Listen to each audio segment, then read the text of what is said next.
ምግብ ያለን ፍቅር ለጾም ቢኖረን እኮ እናርግ ነበር። እውነቴን እናርግ ነበር፣ እንሰወር ነበር፣ እንበቃ ነበር። ጾምን አልተረዳናትም ማለት ነው። ውስጣችን ጾምን አይፈልግም፣ ስጋችን ስላሸነፈን። አሁን ብዙ ሰው እንኳን አደረሳችሁ የሚባባለው ጾም ሲገባ ነው ሲወጣ ነው። እውነቱን እንነጋገር ግድ የላችሁ። እንደው ፈገግ ብሎ እንኳን አደረሰሽ የሚለው መቼ ነው? ጾም ሲወጣ።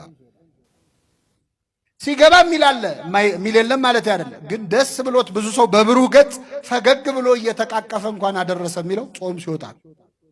አልገባንማ። ጾም የሥጋ ረሃብ ነው፣ የነፍስ ግን ጥጋብ ነው።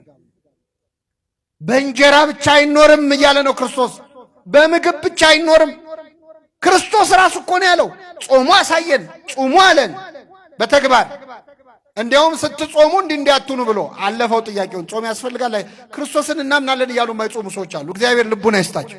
በጣም ይገርመኛል። አንዳንድ ሰዎች እንደውም ጌታ ጾሞልናል ስለዚህ እኛ አንጾምም ይላሉ።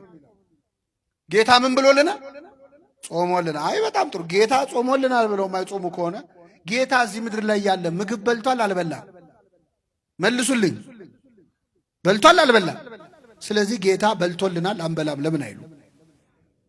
ጌታ እንቅልፍ ተኝቷል አልተኛም? ተኝቷል አይደል? እዚያ ጀልባ ውስጥ ተኝቶ አልነበረ?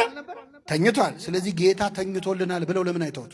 ምግቧን ብቻ ነው እንደ መርጠው ጌታ በልቶልኛል ጾሞልኛል። ክርስቶስ ግን የጾመው ጾሙ ሲል ነው።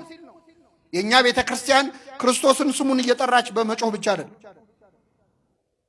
በሁሉ ነገር ነው የምትከተለው። ስሙን ትጠራለች። ስሙን በመጥራት የሚያክላት የለም። የሚቆጥር ማሽን እዚህ ቢገጠም ከሌሊት ከተፈሲ ማርያም አንስቶ ቅዳሴ ተቀድሶ እስኪወጣ የክርስቶስ ስም ስንቴ እንደሚጠራ ቢቆጠር እኛን የሚበልጠን የለም።